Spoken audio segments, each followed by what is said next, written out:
This is Gamer Weekly, bringing you the latest of what the video game scene has to offer. This episode of Gamer Weekly is part 2 with Holospark, and this is with Bruce and John, and we're going to be talking about Seance. Hello everybody, and welcome back to Gamer Weekly. This is part 2. If you haven't watched part 1, or watched, you're listening to it, so if you haven't listened to part 1 yet, it's right above this one, or below it. Wherever it's at, wherever you're listening to, that's where it's at. So, welcome back, and thank you to Bruce and John for joining me on this episode of Gamer Weekly. No problem. So, glad to be here.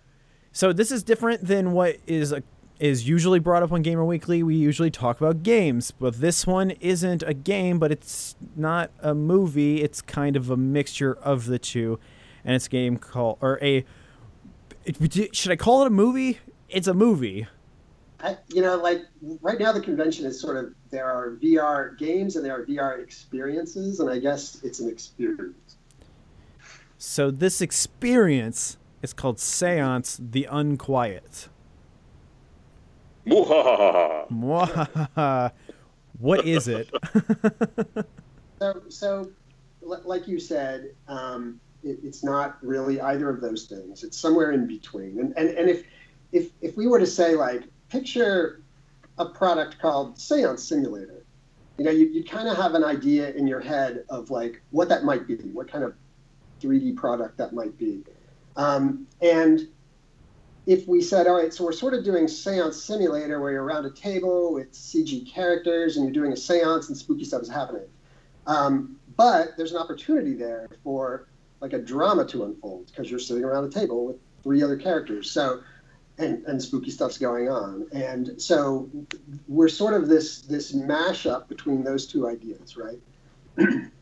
Yeah, so it is this kind of immersive experience where you're in this story, these characters at the table with you, you're going to summon up spirits of the dead, and in the course of that, you're going to learn secrets, there's going to be surprises and twists, there's going to be scary stuff, it's going to knock you out of your seat, and then it's all going to come together with a big ending, and you'll have had this kind of very cinematic experience, but one where you are inside the story and you are right there, moment to moment, living through it with these characters.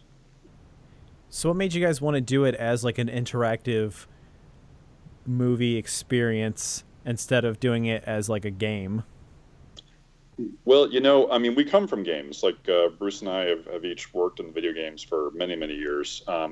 And when we first began looking at VR a while back, Bruce is our art director, and he had this kind of reaction to it, which was that virtual reality is far and away the most visually immersive medium ever. And that there was an opportunity to do something that was not, because gameplay is often a distraction from everything else about a project in a video game. Like no matter how great the art is, how great the audio is, the music, the acting, whatever else, players tend to look at the HUD. They look at the UI. How many bullets are left? How much health do I have? Like, that's where their attention goes because their brain is playing a system. They're playing through this kind of experience, this looping experience of gameplay. But with VR, because it's so visually immersive, we saw a real opportunity to do something that was all about the visual immersion, that was all about being someplace else, being transported someplace else, and living through a story in a way that that you wouldn't do in a video game. And that is much more like being inside a movie you're watching at a theater on Netflix or something else, except you're right there with the actors, like, 3 feet away from you, having this experience together. And that was a really exciting opportunity brought about by the technology of virtual reality. Right. And to put a little more on that question, that is one of the fun things about designing this, the interactivity aspect of it, because we know we're telling a linear story. But how much interactivity, that's not defined. We don't have a definition for what is the correct amount yet, right? So we're kind of walking this design balance where we're trying to think, on the one hand, yes, we want our players to be engaged and have some stuff to do. We want them to interact.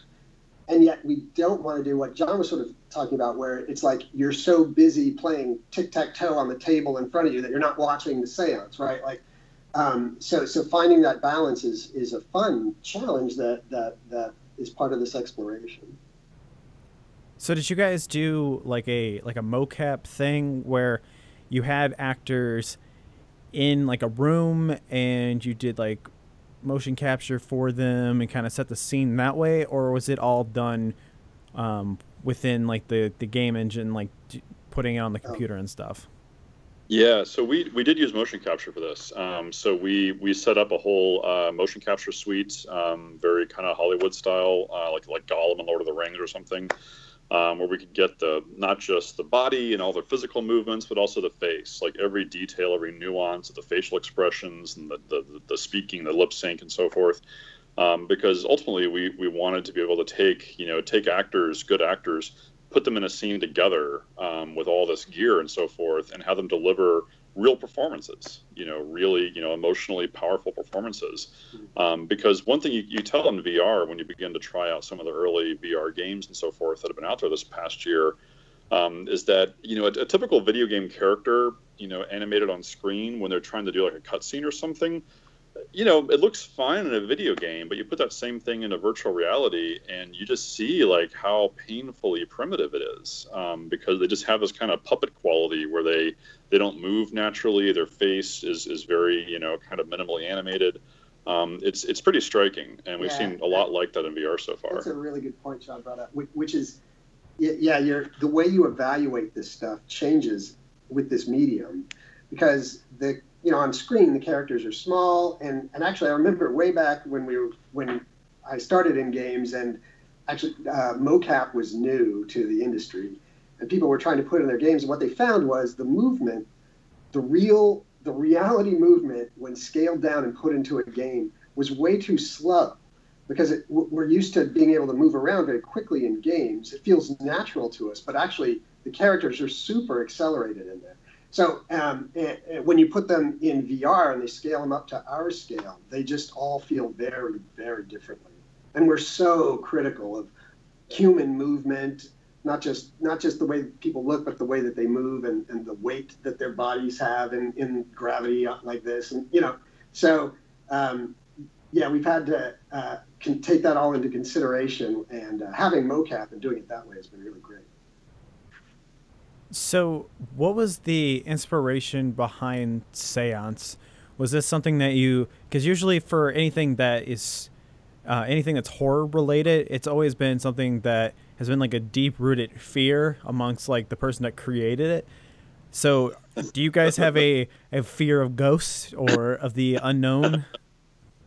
Well, certainly the fear of the supernatural, fear of ghosts is one of the very oldest human emotions. That's pretty ancient. And the fear of the dead, and especially for many people, the fear of their own memories of like mistakes they've made, or wrongs they've inflicted on people, and regrets they have. And as the people in your life, die as you get older, then you realize I can never resolve that pain. Like the fact that I hurt somebody or they hurt me or whatever is just going to be always unresolved. And I think that's where a lot of that trauma that comes out of these kind of ghost stories comes from, is that realization that if the dead could come back, a few of them might have a bone to pick with me, And so I think that's very natural. And our story is very much about, kind of a tragedy, like something happened that shouldn't have happened, and there's going to be a price to pay for that. That's kind of a classic ghost story approach, and very much the kind of thing that keeps people up at night to think about. So, Bruce, have you had any ghostly encounters? Not really. Other than, it's a genre that I'm very fond of. It's been fun to work in it. They say comedy and horror are the hardest things, and it's a challenge. It's fun.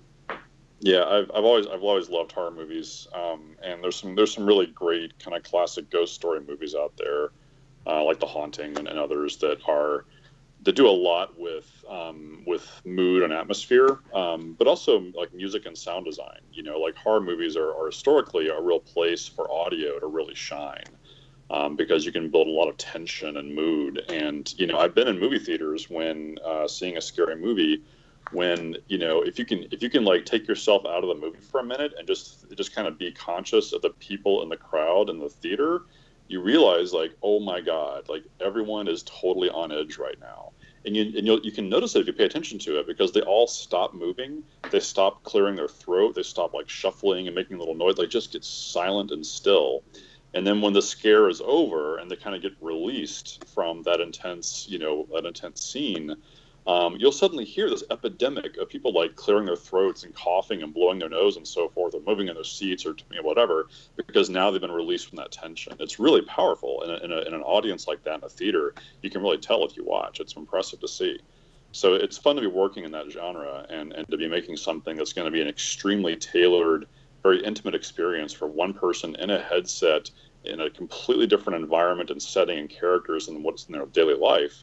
And to get the chance to really, very specifically craft something that's going to scare the holy crap out of them.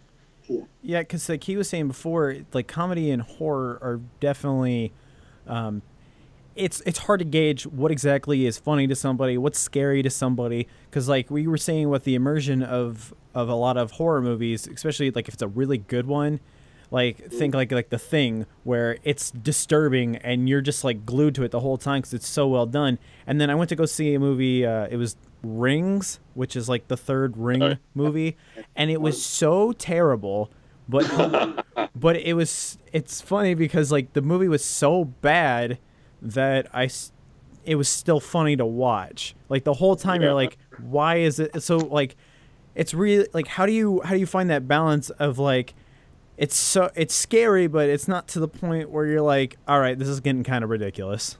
Right. Yeah. Over the top absurdity. Yeah, I mean it's tough, and people make mistakes in making horror movies all the time. I'm sure that we've all seen endless numbers of cats jumping out of closets of people, and the stupid jump scares. Yeah, you probably just scared somebody doing that too. Yeah. Yeah. It's tough, and so but Bruce and I both are long-time fans of the horror genre and so forth, and stories and screen and whatnot, and so we talked through a lot of different ideas and really try to work to find specific moments we could deliver in virtual reality in ways that would really be very surprising to people. We have in Seance, and we have a free demo of Seance the Unquiet that's available now on the Steam and Oculus stores, and it works on the Oculus Rift and the HTC Vive. It's about a 5-minute demo. We've got 4 scenes in there from the project, and it's free. This preview is free, so people can check it out. But in doing that, we really wanted to figure out what's a classic sort of horror movie moment, and how does that moment change when we deliver it in virtual reality.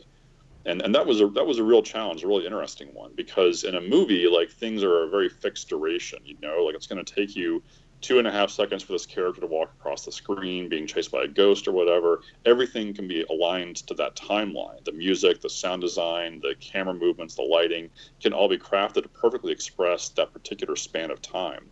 But in VR, the user is the camera. Like, they can turn their head anywhere they want to.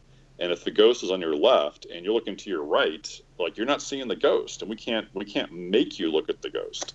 So figuring out how to deliver those moments and scare people when we can't control what they're looking at is a huge challenge in VR. And so we really worked to craft an experience where, we did figure out ways to get you to look in a certain direction. And there are things that only happen as you're turning your head, or when you look at a specific thing, that's when something's going to occur. And we kind of just like built the environment, built the experience using the Unreal Game Engine to dynamically craft those moments around the user and their attention, their gaze, what they're looking at. And that was the real heart of the project was coming to grips with that, because that's how you do cinematic storytelling in virtual reality. So what? Oh, I'm sorry. Yeah, Justin, I wanted to go back to your question about, like, what was our inspiration to do this. When I look at VR, like, I kind of realized I try to explain VR to people who haven't seen it yet, and it's difficult because have you seen VR? Have you, Justin? I've done a little bit of VR stuff, but not a whole lot. Okay, yeah. So, I mean, most people haven't really, and except the phone experience. A lot of people have seen that, but that's pretty weak compared to like the actual Oculus or Vive. So when I tell people, it's like, at first I think like, yeah, it's like IMAX, but that didn't do it justice. And finally I realized the only technology that even comes close to describing that people VR as an experience is dreams.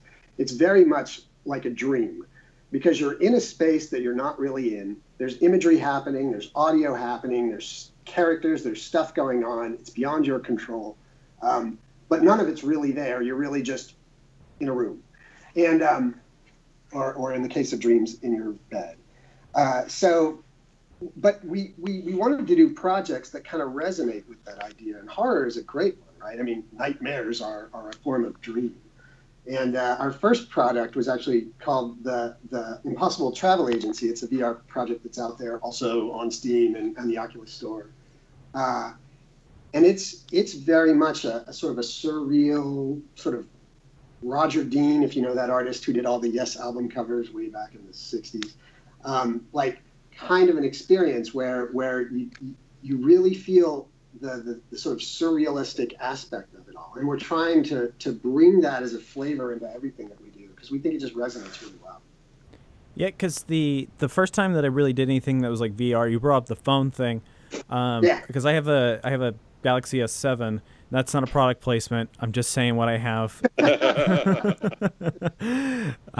But I have that, and it came with like the VR thing for that, and I didn't know what to expect because I've never dealt with VR before, really, or like not this kind of VR. Because like what I have described to people is like it's not like the VR where it's like, oh man, it's trying to poke you in the face, like, oh, it's coming at you. It's more of like it's going more outward, like you're seeing more outside of your world. It feels like you're in somewhere else. And so when I popped it on, it had like the lobby room or whatever, the startup thing for it, and I put in some headphones. And it starts up, and I'm just like, what the hell am I in right now? like I'm just like looking around in this lobby, like I feel like if it was a little higher res, because it's my phone, it's like if this is a little higher res, this would be kind of like, this would be very like uncanny valley thing. Like it looks real, but I know it's not real, and this is really weird. And I've seen some, it's very funny to watch children in VR, because they're constantly like pulling the headset off again and then back down and off, like lifting sunglasses up and down, because it's hard for them to just believe that 1 second they're in that room and then they're in this room. I was still finding it hard to believe in. Like there's some horror games on there that like I haven't really worked up the courage to play, because apparently they're really scary. Like people, like YouTubers and stuff that would play these games, and one of them played it, and he got so scared that he started crying because it was so scary for him. And he's somebody that plays horror games all the time. So I was like, well, if he can't handle this, I don't know if I could, because it was a game called Dread Halls, and it looks terrifying. But I don't have a controller, so I was like, well, I can't try it, so I guess I just miss out on that horrifying experience. Shucks. Yeah, there's definitely aspects of, I mean, there's been a lot of stuff in VR where it is just like, one jump scare after another, and it's pretty cheap. Like it's not hard to do a jump scare in VR, and it gets a big reaction. But that can be a real turnoff for people, and so we've really worked in Seance to deliver something where there are scary moments where you're going to be like, oh my God, but those are moments within what's much more like a movie kind of narrative, where there are characters and dialogue and drama and twists and so forth, and so you're going to be having a really fun, enjoyable kind of thriller, dramatic experience. But it will be punctuated on moments where it is really scary. But even there, like, we think it's important to, let it be scary, but not just like, let's like trick people or like rip them off. And so the jump scares we have, even in the Seance preview, you're going to know they're coming. Like, you'll see it and you'll know, like, oh, that thing is coming at me and it's going to get me. And you've got time to think about it and react. And so... Yeah, we don't sneak up on you from behind without telling you first. Yeah, We're kind of proud of it because yeah. jump scares still work. Well, and that's the thing. Like we're playing very fair, and you know it's coming. You know it's going to happen, and it's still scary. But what it's not is that like rip the headset off and start peeing yourself kind of thing. You know, like it's not just like we're not exploiting you. You know, we're just going to give you a really good scary experience, and we're going to play fair doing it. See, because like I play a lot of horror games. And I've been trying to get as many horror developers on here as well. And it's always been like a different experience talking to them about how their games work and how like a game can be scary.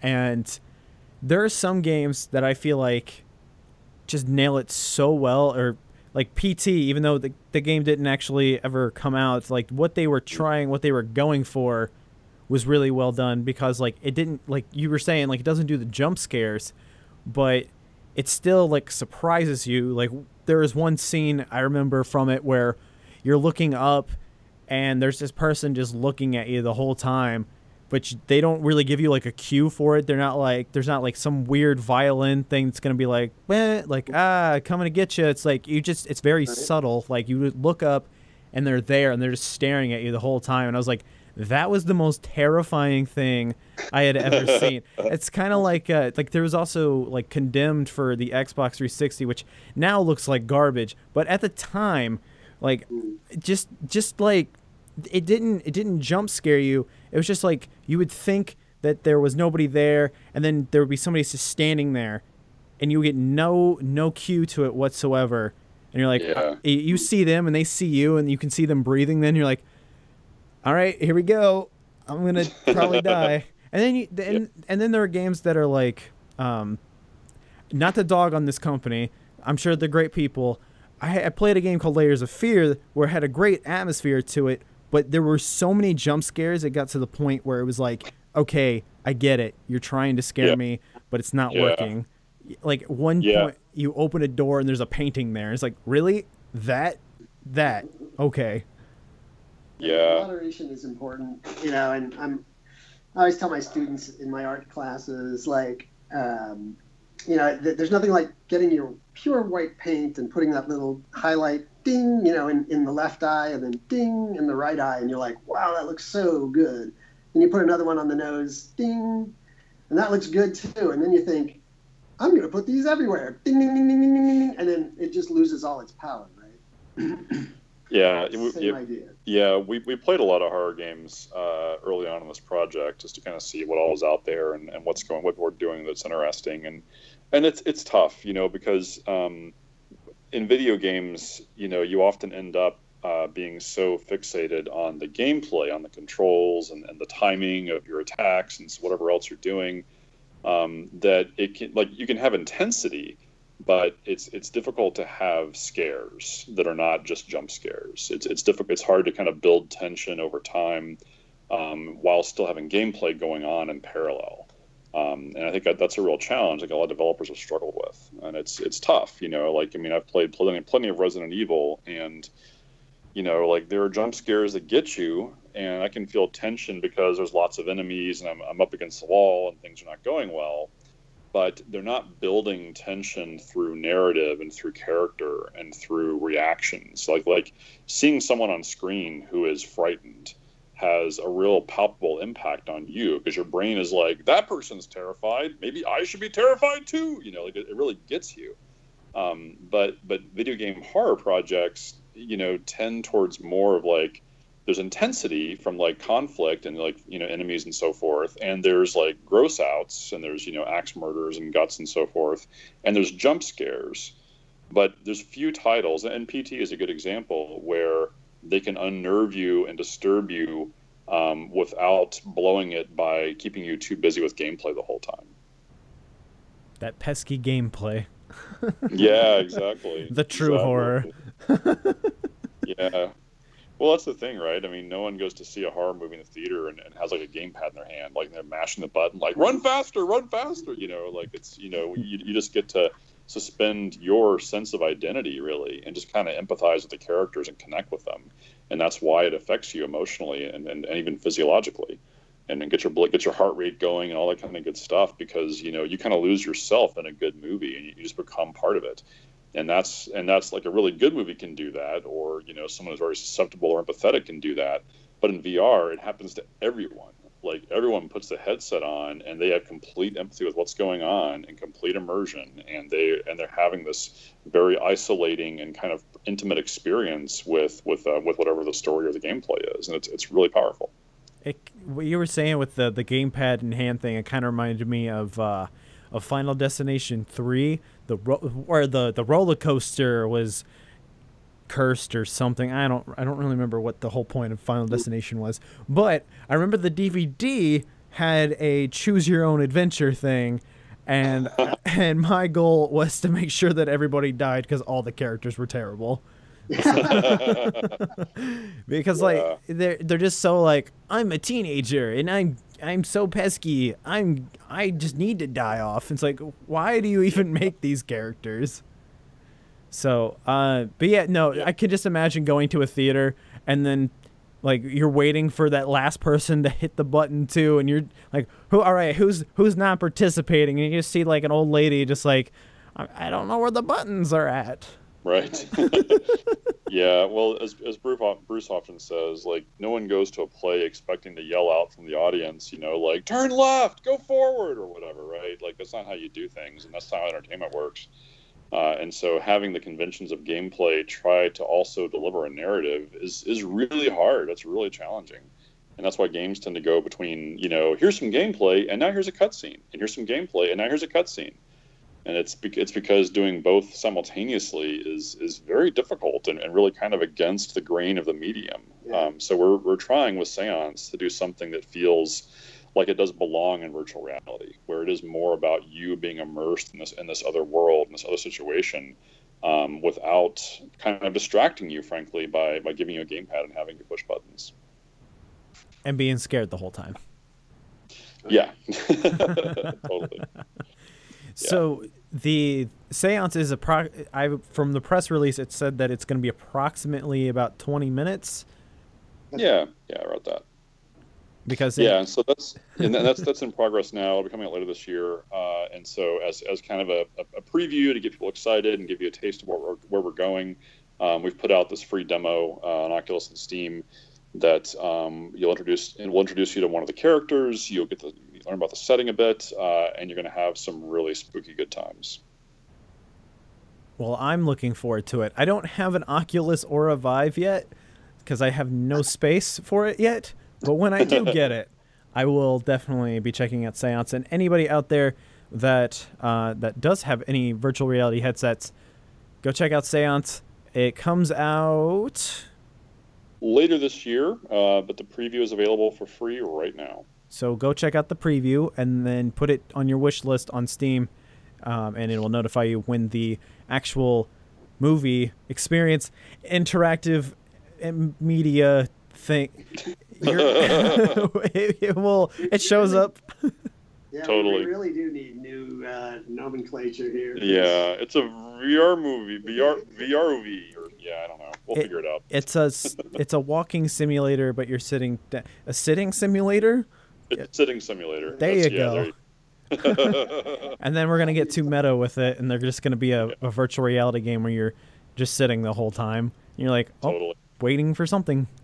So, well, Bruce, John, thank you guys so much for coming on to the show, and everybody out there, go check out Seance. And also, if you enjoyed listening to Gamer Weekly, go and follow and subscribe, like whatever. I don't know. Just if you enjoyed it, share with people. That's honestly the main thing, and tell people about the games that we cover on the show here. So thank you guys so much for listening, and Bruce and John, thank you guys so much for hanging out. And also, I am sorry about the wind blowing in the background, but hey, it adds to the experience, right? We all are trying to get we're all trying to get scared, right? So, totally. Yeah. And thanks, Justin. Yeah, no problem, guys. And if you guys have any spooky stories that you'd like to share, leave it in the comments. And maybe, who knows, someday we'll do a dramatic reading of everything. It doesn't even actually had to have happened. I will do it anyway, because why not? One dark and stormy night, I read the comments on YouTube. Ah! Oh yeah, no. There's No comments from me have been really weird, but I wouldn't be surprised if later on. So thank you guys so much for listening, and be safe and watch out for ghosts. They are very spooky. So you bet. Take care. Thanks, man.